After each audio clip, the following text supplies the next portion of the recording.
यजमान ने मुझसे पहले दिन कहा कथा होने के बाद,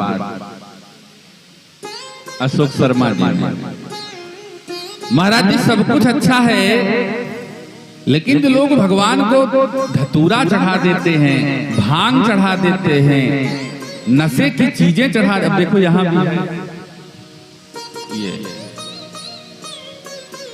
कहे महाराज जी हमको ये अच्छा नहीं लगता है, दुनिया के देवी देवता रसमलाई खाए और भोले दानी को लोग भांग धतूरा चढ़ाए दें, महाराज जी हमें ठीक नहीं लगता है, भगवान को नशे की चीज नहीं चढ़ानी चाहिए, उनका भाव सुंदर है। तो हमने कहा अशोक जी, धरती पर जब जिस चीज की आवश्यकता होती है उसको पूरा करना पड़ता है। जब देवताओं और दैत्यों ने मिलकर के समुद्र मंथन किया और समुद्र में से क्या निकला? विष, कालकूट। मथत सिंधुरो द्रहि बौरायहूं,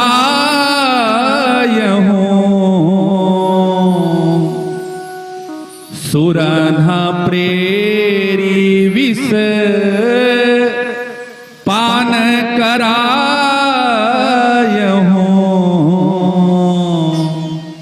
मथत सिंधु रुद्र ही बौरायहूं। रुद्र बौराया नहीं, देवता ने उनको पिला दिया तब बौरा गया। अच्छी चीजें जितनी समुद्र में से निकली उसके लिए छीना झपटी हो गई महाराज।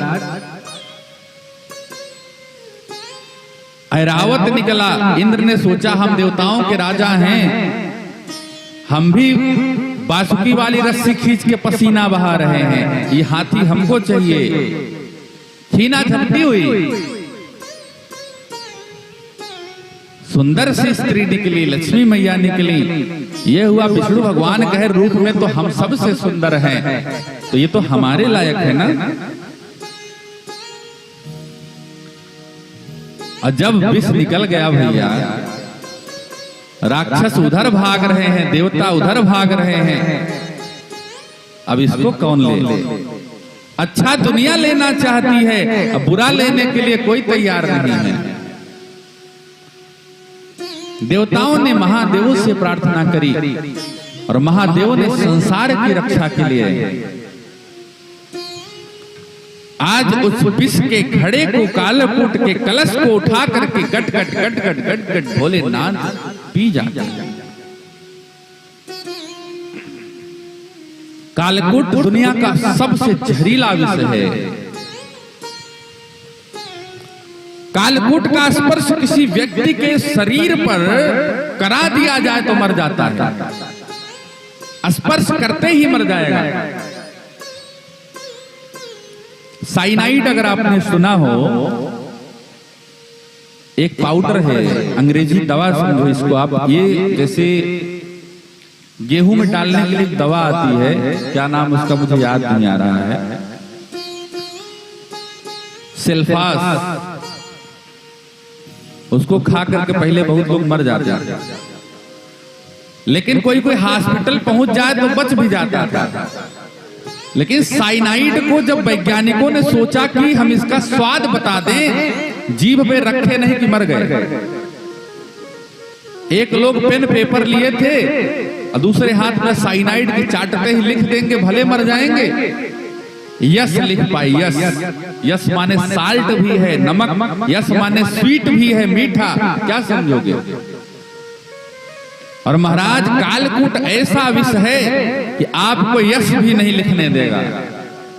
ऐसे विष को आज देवताओं ने स्वार्थ के लिए भगवान को पिला दिया था।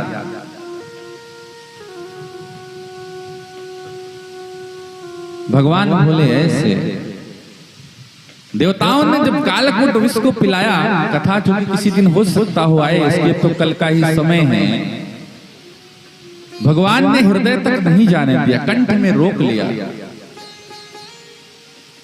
उन्होंने सोचा नीचे हमारे सीताराम जी रहते हैं, कहीं ये विष उन तक न पहुंच जाए।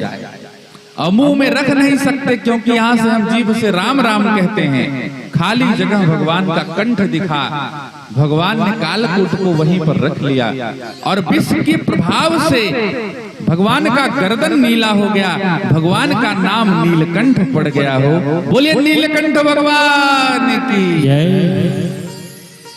तो हम आप लोगों को ये सुना रहे थे कि मेरे यजमान जी ने ये पूछा था कि महाराज जी जो धतूरा और ला करके सब उल्टा पुल्टा चढ़ाया जाता है, तो मैं आपको वही बता रहा हूं। जब भगवान ने कालकूट विष पिया, कालकूट विष में इतनी गर्मी थी, इतना जहरीला था कि भगवान का शरीर एक बार अकड़ने लगा। देवताओं की रक्षा के लिए, सृष्टि की रक्षा के लिए आज भगवान ने कालकूट तो पी लिया था, लेकिन जिसका प्रभाव है वो दिखाएगा ही। और उसी कालकूट के 2-4 बूंद छलक गया, जिससे विषधर जीव जो पैदा हुए धरती पर, ऐसा कहा जाता है जो विष उनके अंदर है वो कालकूट का 1 बूंद है।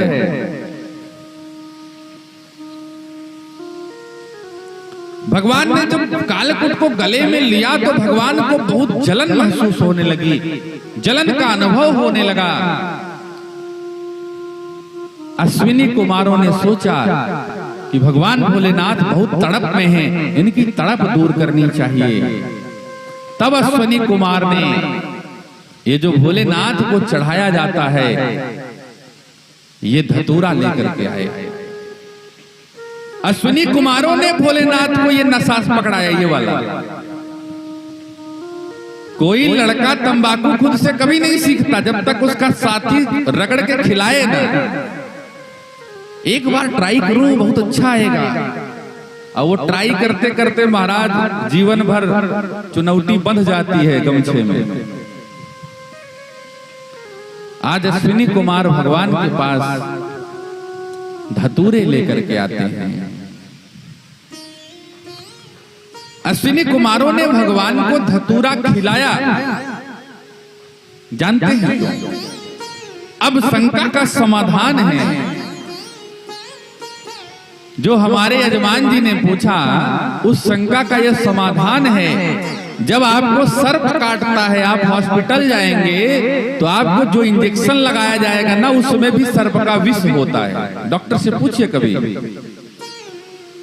विष को हमेशा विष ही काटता है। एंटी पॉइजन बोलते हैं उसको, एंटी पॉइजन। अगर जहर किसी व्यक्ति को लग गया है, किसी व्यक्ति ने जहर खा लिया है, तो ठीक उसको वही पॉइजन दिया जाएगा जो उस पॉइजन को काट देगा। सर्प काटेगा तो सर्प का जहर ही सुई में आपको लगाया जाता है। तो आज जो भोलेनाथ ने जहर पिया था, उस जहर को खत्म करने के लिए, कम करने के लिए अश्विनी कुमारों ने धतूरा खिला दिया। तो भगवान की जो तड़प थी वो उस धतूरे से शांत हो गई। समझ गए आप लोग धतूरा क्यों खिलाया जाता है? कोई पूछे, बहुत लोग अपने धर्म पर टिप्पणी करने के लिए पैदा होते हैं। चौराहे पर उनको ज्ञान कुछ नहीं है। अरे हम ऐसे देवता को नहीं मानते जो धतूरा पीता हो, गांजा पीता हो, भांग खाता हो। लेकिन आप उनको ये बात बताना कि सृष्टि के रक्षा के लिए जिस देवता ने विष पी लिया हो, उसके विष को शांत करना भी हमारा काम है। इसीलिए भोलेनाथ को हम लोग धतूरा चढ़ाते हैं। समझ गए? भगवान भोलेनाथ हमेशा ध्यान में रहते हैं। अश्विनी कुमारों ने सोचा कि भगवान को ऐसा ध्यान लग जाए, ऐसा ध्यान लग जाए कि इनका जो दर्द हो अंदर का कम हो जाए। इसके लिए भगवान को उन्होंने भांग खिलाई। और आज भी किसी का सर दर्द करता है तो बहुत लोग तो बहाने से खा लेते हैं भांग। हमारा सर दर्द कर रहा, महाराज थोड़ा भांग खा लेते हैं, ये बहाना है।